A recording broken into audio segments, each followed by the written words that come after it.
Hello guys, and I believe you need to know the reaction of the Kremlin on the end of Khamenei's regime in Iran. And the comments are very different, sometimes quite polarized, but all united with this feeling of panic and desperation. For example, the ideologist of the so-called russkiy Russian world, Dugin, once Putin's great supporter, was very critical, very negative, not just towards Russians, but also towards the Russian leadership. He said that they chose to keep pretending that everything is fine when in reality all of Russia's influence is collapsing, and that in 2025 and 2026 they've chosen to simply observe how one by one their allies are being destroyed. Thumbs up for that, and perhaps in some aspects he is right, because the Kremlin, and in particular Vladimir Putin, decided to choose this manner when he cannot help any of his former allies. He has no money, he has no soldiers, he has no weapons left.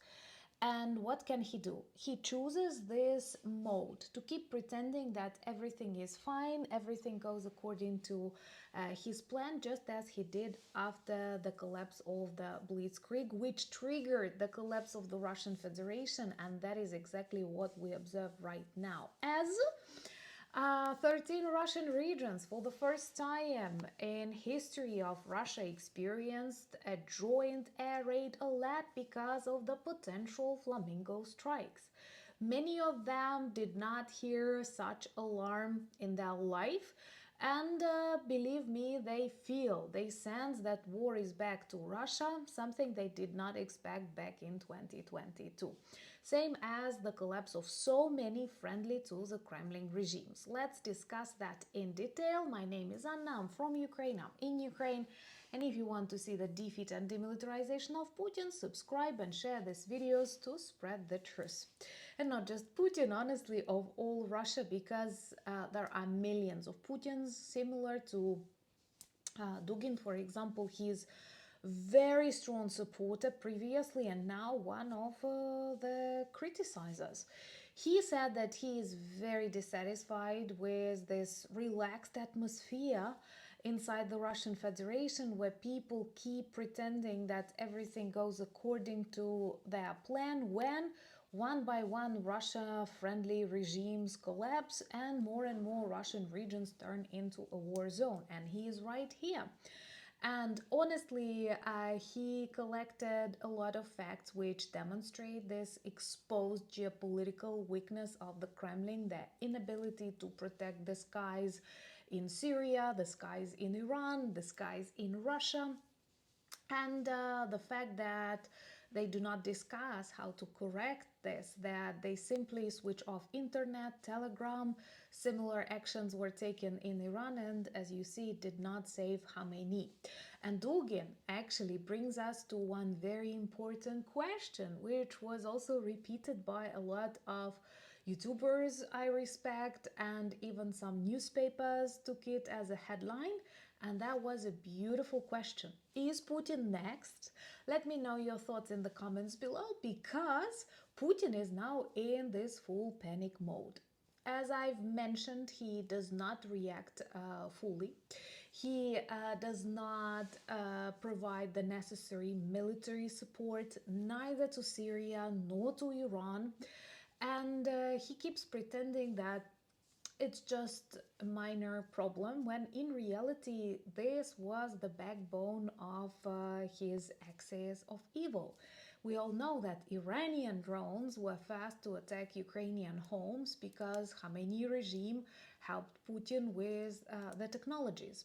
And this is another argument why destroying the production of Iran drones deep inside the Russian area is a strategically important thing for the security of the United States now.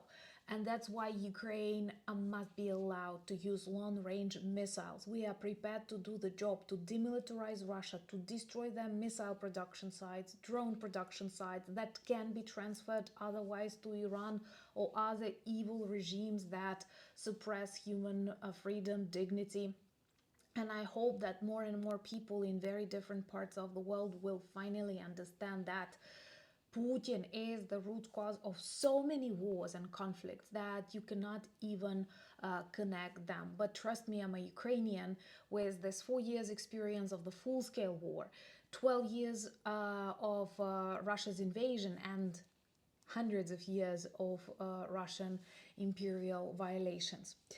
So we are working on making such regimes weaker, and Putin, according to the Russian sources, now sells a lot of his assets, including one of his big mansions that he built together with Kabaeva. And he sold it to his friend Rothenburg, and it's pathetic. It's very classical for Russia. For $11,000. Just imagine a mansion that is worth $1,035 for $11,000. But it only proves that he worries his regime may collapse, and that is one of the ways to protect some of his property.